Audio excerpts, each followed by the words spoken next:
अब पेश है मेरी कहानी मेरी कल्पना चैनल से कहानी चंदा का तीसरा और आखिरी भाग। पर यह सब ज्ञात होने के बाद रानी का वैराग्य और भी बढ़ने लगा। उनकी सारी शिकायतें राजा मनु और उस दासी से जाती रहीं। वो बार बार अपने पिछले जन्म के किए कर्म की सजा उन परमपिता परमेश्वर से और राजा मनु, दासी और अपने दोनों पुत्रों से मांगने लगी कि पिछले जन्म में तुम्हारी मौत का कारण बनी मैं अब इस कारावास में ही सुखी हूँ। फिर ध्यान में भी लीन हो जाती। उसके मुखमंडल पर दिव्य आभा छाने लगी। राजा का मन फिर से चलायमान होने लगा। अब राजा मनु जब भी इस रानी को देखते, शायद रानी के तप के कारण या जो भी हो, राजा मनु को धीरे धीरे सत्य का पता चलने लगा। शायद वो शिकार करने गए और जहाँ बरसों बीमार पड़े।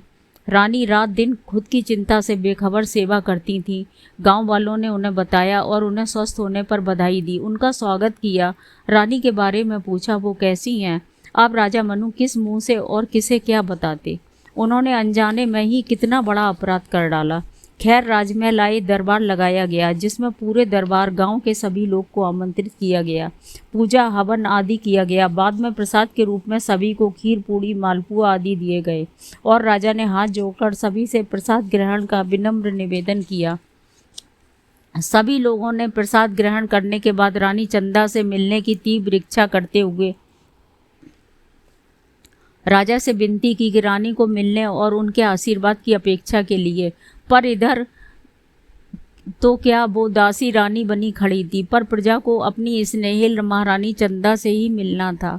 राजा मनु अब सचमुच धर्म संकट में पड़ सोचने लगे, क्या करूं, इतने दिनों से कैद रानी कैसी हो गई होंगी, कैसे लाऊं, क्या वो आएगी भी या नहीं। पर प्रजा ने इतने प्यार भरे आग्रह से कहा था। मजबूरन राजा मनु बोले, रानी आज अस्वस्थ हैं, कल सुबह 10 के लगभग वो दरबार में आपसे सभी से मिलेंगी। रानी चंदा तक ये खबर पहुंचाने राजा मनु स्वयं गए, पर राजा अचंभित रह गया। रानी ने उनके अनुरोध को एक बार भी नहीं अस्वीकार और शहर से चलने को तैयार हो गईं। दासियां लगाई गईं। रात तक चंदन उपटन सारे उपाय किए। सुंदर जड़ाऊ लाल श्रृंगार, उस पर चमेली के फूलों से साजो श्रृंगार। रानी चंदा ने बस अपनी यही इच्छा जाहिर की थी।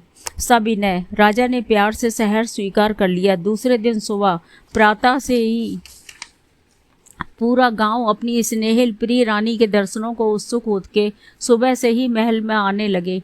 ठीक 9:30 पर राजा के दरबार में एक पालकी लाई गई। उस पालकी में एक दिव्य तेजस्वी लाल श्रृंगार में महिला ने प्रवेश किया, मानो साक्षात माँ भगवती ही आ गई हो। उनके इस अलौकिक तेज से कुछ पल सभी अचंभित हुए, पर शीघ्र ही उसके चरणों में प्रणाम करने लगे। राजा प्यार से आगे बढ़ा अपनी रानी को अपने महल में ले जाने के लिए। पर ये क्या, रानी तो अब चंदा थी ही कहाँ। उनके गुरु इष्ट परमेश्वर ने उन्हें अपनी ज्योति से खुद ही मिला लिया था। उसी रात जब पहली बार रानी चंदा को उस दिव्य प्रकाश के दर्शन हुए थे, रानी ने राजा के महल की ओर सिर झुकाकर सादर प्रणाम किया। राजा मनु खुश, शायद रानी चंदा अब उनके महल में रहेंगी। पर ये क्या, सभी ग्रामीणों ने रानी के एक दिव्य सभी ग्रामीणों को रानी के कारण एक दिव्य अलौकिक प्रकाश पुंज दिखा और रानी बैठी और उनके मुंह, आंखों, हृदय से इतना तेज प्रकाश निकला। कुछ पल तो सभी स्तंभित रह गए और उसी पल वो दिव्य तेजस्वी प्रेम की प्रतीक हुआ करती थी जो कभी उस अपने पूज्य के साथ प्रकाश में एकीकार होकर मानो आकाश की ओर जाकर वहीं सूक्ष्म के साथ विलीन हो गई। सभी क्या करते, सिर झुकाकर वहीं दंडवत हुए। राजा बहुत रोए, ऐसी तेजस्विनी सती स्त्री को पहचान ही नहीं पाए और एक दासी के बहकावे माँ का ताउम्र उस प्रेम तपस्या की मूर्ति को कष्ट देते रहे। पर अब हो भी क्या सकता था। रानी चंदा का शरीर पड़ा था, वो जा चुकी थी। राजा ने उनके शारीरिक क्रियाकर्म कराए पूर्ण श्रद्धा से और जिस जगह रानी ने सूक्ष्म में विलीन लिया था वहीं उनकी अस्थियों को रख के उनके उसी तेजो रूपी चंदा की मूर्ति स्थापित कर दी।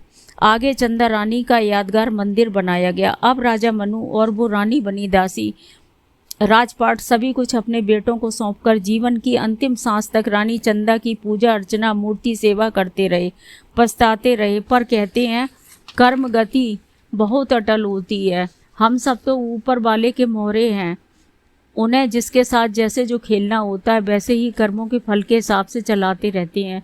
ये फल पता नहीं किस जन्म के हों, जब हमने बोया है तो काटेंगे तो हम ही, पर हाँ फसल से भी ऐसा फल निकालना चाहिए जैसे महारानी चंदा ने, एकांतवास, कड़ी निगरानी, नितांत अकेलापन, बस तन ढकने और जिंदा रहने तक भोजन कपड़े की व्यवस्था, उस रास्ते से जो जब कुछ भी संभव था ही नहीं तो ऐसी मेहनत की कि अपने गुरु कृपा से उस इष्ट में ही भक्ति से लीन हो गई।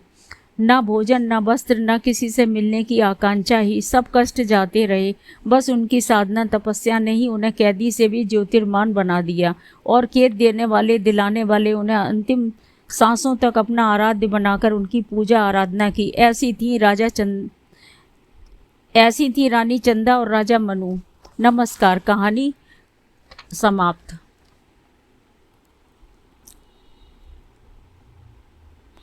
अब कहानी के अंत में आपसे कुछ काम की बातें करती हूँ।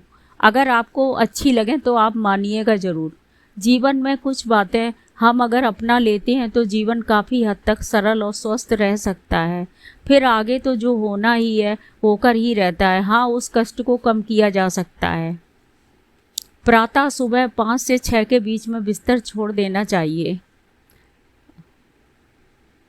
अगर संभव हो तो 4 से ही हो तो और भी अच्छा, कारण प्रातः की वायु जीवन दायिनी होती है और आध्यात्मिक शक्तियाँ भी रहती हैं। अगर हम सोकर नित्य कर्म के बाद कुछ गर्म पानी जैसे हल्दी के साथ या कच्चा 2 कली लहसुन या अजवाइन रात में भीगी हुई छान कर गर्म करने से के बाद वो ही गुनगुना या मेथी रात में भिगोकर, वो जो भी हो आपको उचित लगे, शरीर को सहन हो, पर हाँ कुछ देर ध्यान और कुछ देर ताज़ी हवा में टहलना, हल्का व्यायाम जैसे अनुलोम विलोम, कपालभाति, सूर्य नमस्कार आदि कर सकें तो फायदे चमत्कार आप खुद ही देखेंगे। नमस्कार।